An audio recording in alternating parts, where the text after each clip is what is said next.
Khuya rồi mà em không được ngủ hả?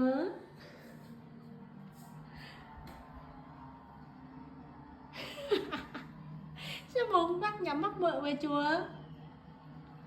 Hả? Khuya rồi mà chưa được đi ngủ hả? Có thêm hiệp phụ nữa nhá. Việt Nam sắp thắng rồi. Chờ xíu nhá. Hết trận này đến trận khác tại giải U23 châu Á năm nay, chúng ta